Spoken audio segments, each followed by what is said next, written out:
Hi, my name is Cheryl and I am a crafty little chickie. Today I'm going to be showing you the tutorial on crocheting the number 3. I've done 1 and 2 already and they look like this. And now we'll be doing 3.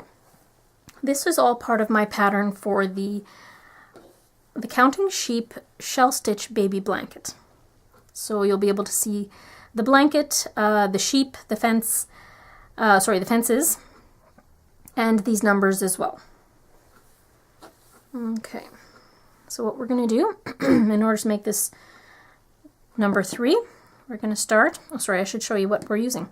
I am using crochet hook 3.5 millimeter or the letter E. And you'll also need scissors and a yarn needle. Okay, now let's get started. We are going to want to put a chain on the hook. So I wrap it around my finger twice, top over bottom until it slips over the finger. Put in your hook and tighten. Okay, so we are going to chain 20. 1, 2, 3, 4, 5, 6, 7, 8, 9, 10, 11, 12, 13, 14, 15, 16, 17, 18, 19, and 20. Okay. So now we are going to put 2 double crochets in the 3rd chain from the hook. So it's not this one, but this one there. So yarn over and put a double crochet into that hook. And we are going to go into that same hook and put another double crochet into that same stitch.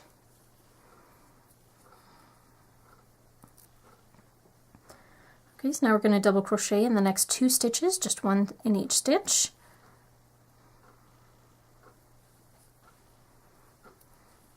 One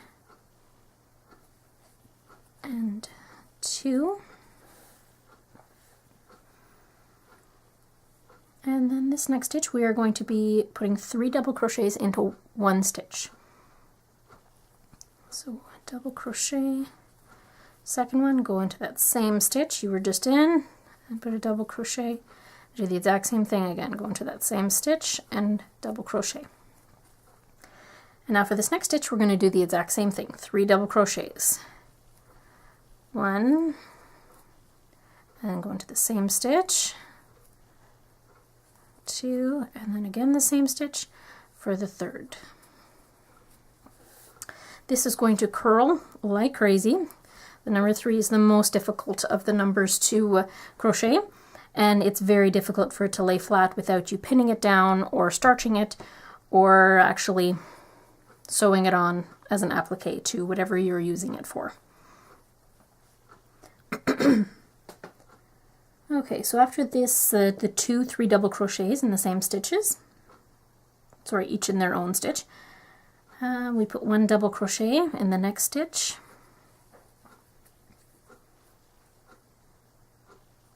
and then we do a single crochet. Then we're going to skip 2 stitches, so it's that one and that one, and then in the 3rd one here we are going to slip stitch. Okay, so then in the next stitch, this is the one you just slip stitch into, we're going to be doing a single crochet, but it's going to be a but kind of different single crochet. So you go into the next stitch, and rather than just yarning over and pull through, we're going to turn this around so you're seeing the back of your work. That's what you just crocheted. Just turn it so you're seeing the back of your work, and you're going to go through, not the very first one, but the 2nd stitch here as well. Right through the top of that stitch, yarn over and pull through that one, and also through the chain that we're working on currently. And then finish your single crochet as normal. Right, in the next stitch, we're going to do a half double crochet.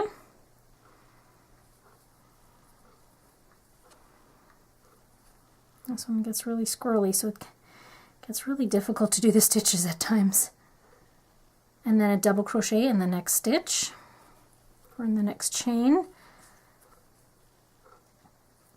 And then we're going to put 3 double crochets into the next chain. 1, 2, 3.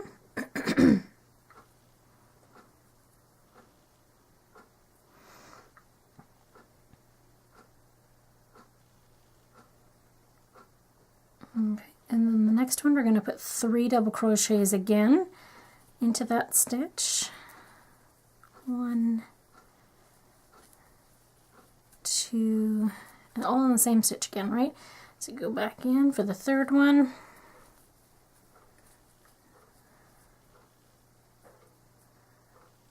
Okay, so in the next stitch we do a double crochet.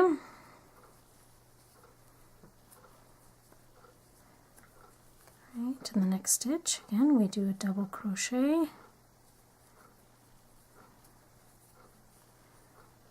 This thing is just really curly. And then in the very last stitch here, we're going to put 3 stitches in there, but they're going to be all different stitches. So the first stitch in there is going to be a double crochet.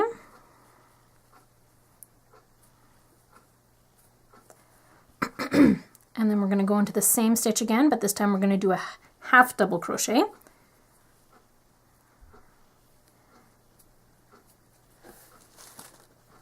And then one last stitch in there, and that last stitch, or that last chain, and it's going to be a single crochet.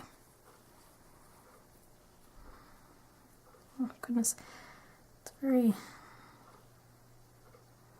snug stitch there. Okay. Alright, usually I would leave a very long tail because the tail is what you use to actually sew in your number onto your blanket or whatever you're stitching this onto. But since this is just for a tutorial, I will keep my tail short. But again, if you're going to be using this to sew on, give yourself a nice long tail. And then you just slip stitch and pull through and tighten. Now this is the most squirrely of all the numbers. Excuse me. You kind of curl out the top and curl out the bottom. This is not going to want to sit well by itself. This was one that I worked on and worked on and worked on, and it's very squirrely. It's very hard to make it so that all your stitches are facing up and that you don't have this big chunk in the middle. Okay, so this one is never going to sit pretty by itself. So hopefully you can see that there. This is the way I would kind of pin it in before I would sew it on. And there you would have the number 3. If you have any better suggestions in regards to how this can be done so it wouldn't be quite so squirrely at the end. Like once I'm holding it down here, this is pretty much as good of a 3 as you will get with crocheting. But it is, like I said, if I let go, it does not want to stay that way. So just keep that in mind. Alright, so that is the number 3 when it is done. Thank you so much for watching this tutorial, and I would really appreciate it if you would like this video and or subscribe to my channel. You will find the rest of the numbers, including 1 and 2 and 4 through 0 on my channel as well. They will all be tagged as their number, plus also the Counting Sheep shell stitch baby blanket.